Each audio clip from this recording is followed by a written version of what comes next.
Thank you, Mr. Chairman. And let me begin my remarks by thanking all of the witnesses for appearing before the committee today, and to thank those who served in our armed services for your service to our great country.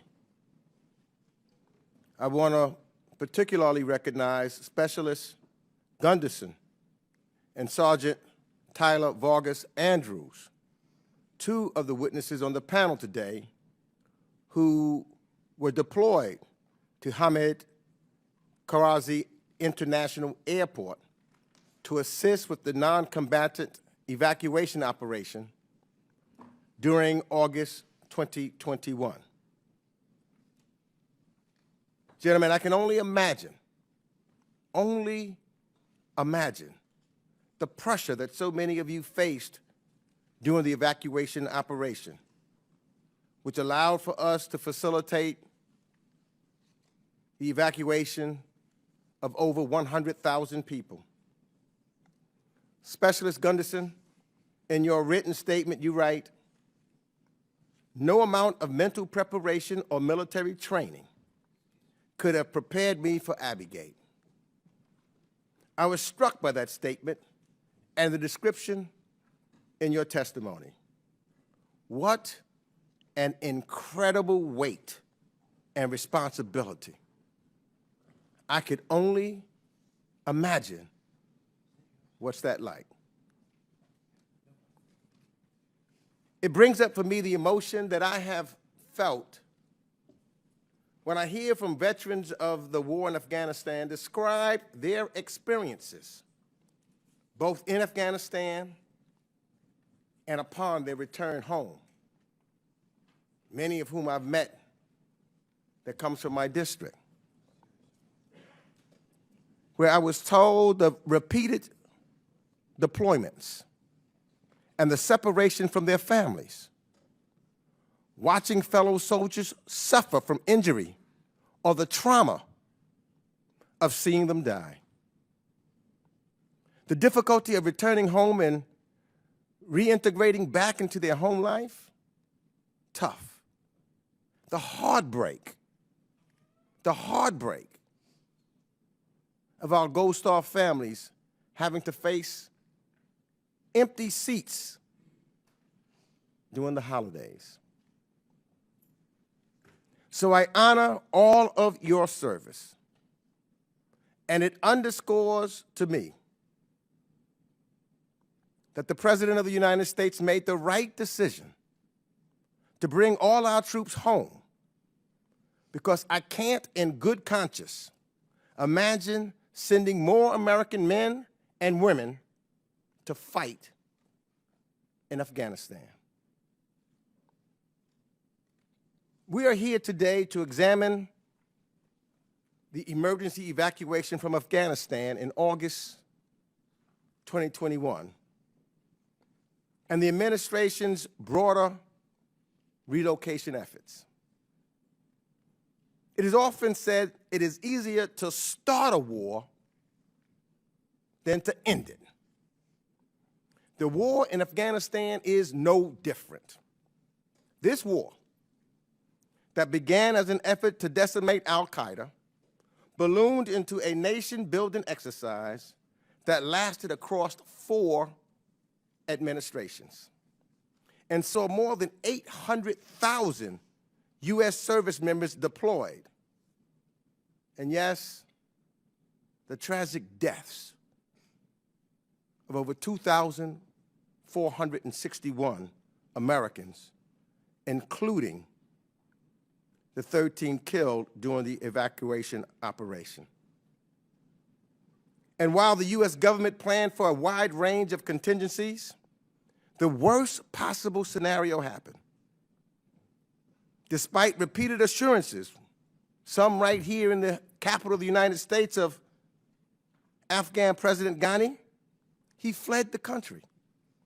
And the Afghan government and security forces collapsed faster than expected. and before the withdrawal of our military had been completed.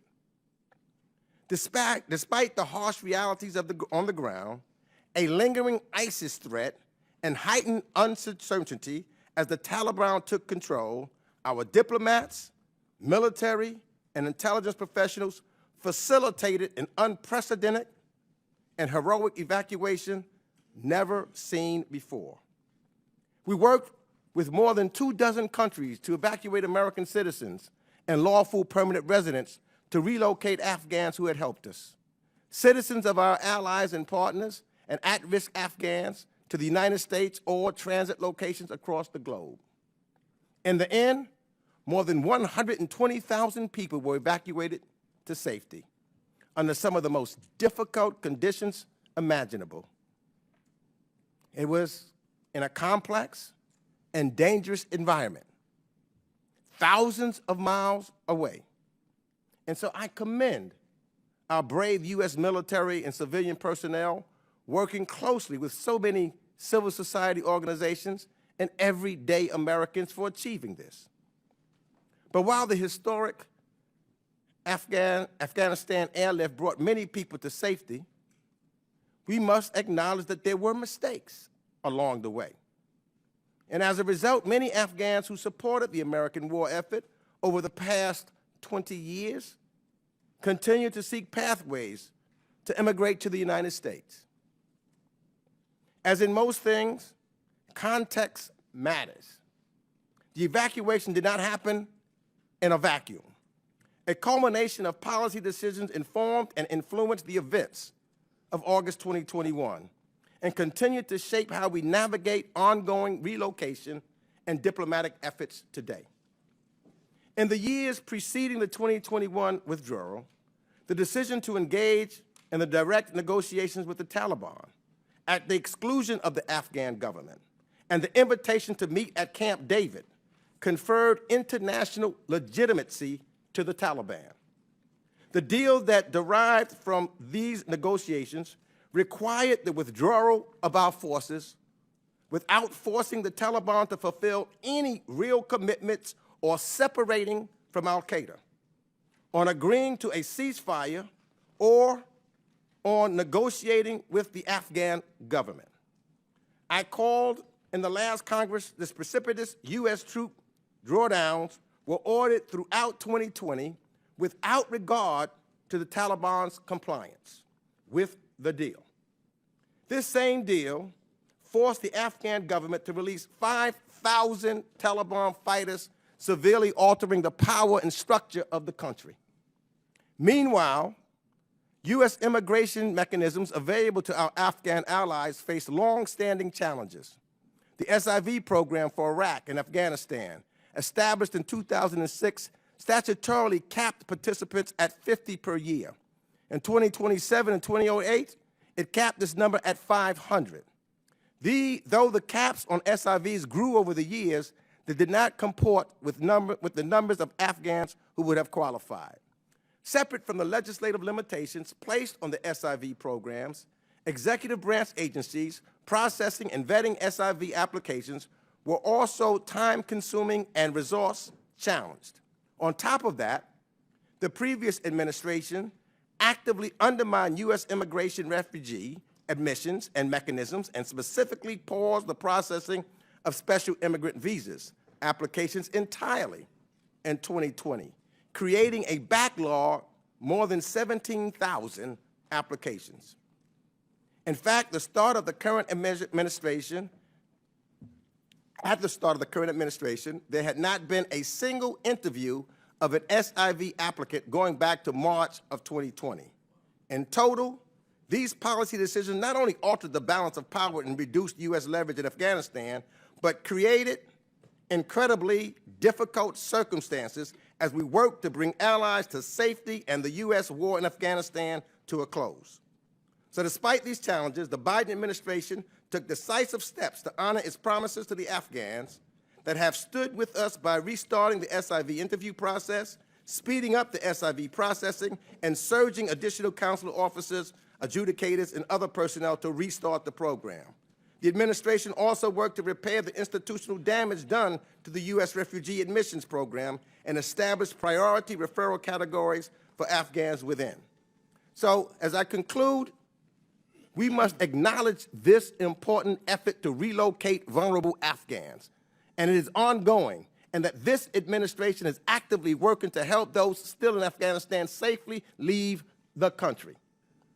But the evacuation and relocation process are not without faults, many of which will require decisive action and legislation from the U.S. Congress, not only our executive branch agencies or the White House. We are here to understand the full context around Afghan evacuations and ongoing relocations so that we can streamline the process and make necessary improvements to fulfill our promises to our Afghan allies going forward. We must further enhance cooperation and communication with the wide array of civil society stakeholders and everyday Americans, like our witnesses who are here today, who have dedicated significant time and resources to this effort. So I fully support, Mr. Chairman, bipartisan oversight as we focus on solutions to safely relocate those deserving Afghans and address the broader challenges to our SIV and refugee assistance programs. Our country has paid a great cost during the war in Afghanistan. Our aim then should not be simply to score political points here today, but to rather focus on real solutions that will help real people. That is the best way to honor the sacrifices of so many Americans who served in or supported our interests in Afghanistan over the last 20 years, especially and including our witnesses here today. So I look forward to their testimony, and I yield back my time.